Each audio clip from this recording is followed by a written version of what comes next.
చూడండి అంటే దీనికి దానికి మన వేరియేషన్ గురించి మనం తెలుసుకుందాం.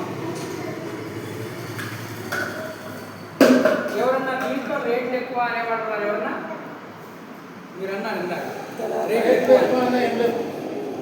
మనం చెప్తే అంటారు. ఓకే విన్నారా రెడ్డి గారి మాట? ఆ రోజు హైడ్రాక్స్ లేవు. ఆ రోజు 20 అయినా నేను ఒప్పుకున్నా. 20 అంటే 20 అవుతున్నారు. 20 అమ్మేసారు సార్. నేను ఒప్పుకున్నా. గ్రామ పంచాయతీ ఒప్పుకుని 20 అంటే 20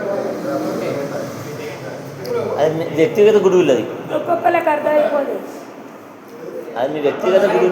ఇక్కడ చూడండి మన ఐఎంసీ ప్రోడక్ట్ ఎలా ఆట వస్తుంది ఎలా అంటే ఒకసారి లాస్ట్ అండ్ ఫైనల్ ఇది చెప్పి నేను ఆ డెమో ఇచ్చేసి క్లోజ్ చేసేస్తున్నాను.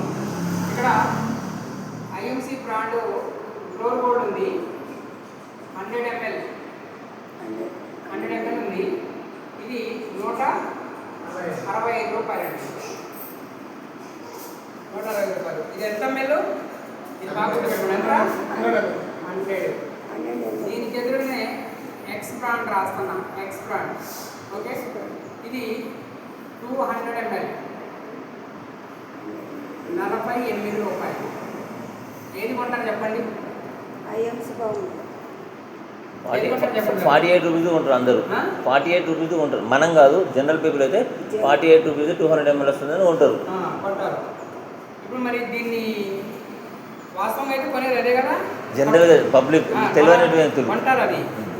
మరి ఇప్పుడు మనం దీన్ని ఎట్లా అమ్మాలి మరి జనానికి పోయి అవగాహన చేయించాలి. ఎట్లా చేయాలా? మీరు చెప్పాలి. మీరు చెప్పాలి, నేర్చుకోవాలి, చెప్పాలి, ఓకే. చూపించాలి. ఇప్పుడు ఇది 48 రూపాయలు. ఇక్కడ మనకి 2 లీటర్లు కావాలంటే ఎంత ఖర్చు అవుతుంది? ఇక్కడ 2 లీటర్లు కావాలంటే 200 ml. మరి 2 లీటర్లు కావాలంటే ఎంత ఖర్చు అవుతుంది చూడండి ఒకసారి. 2 లీటర్లు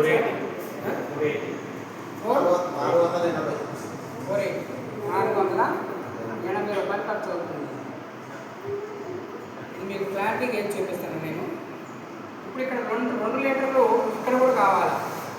2 లీటర్లు ఇక్కడ 165 రూపాయలు అయింది.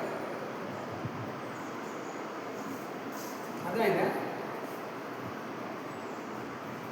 ఇదేమో పెరుగు, ఇదేమో మంది ఎక్కువ కంటే మజ్జిగ పలచని పలచని చేశారు.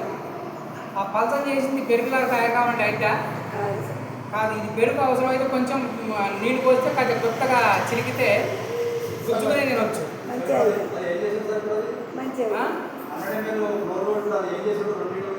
అదే చెప్తా సార్, డెమోతో చూపిస్తాను నేను.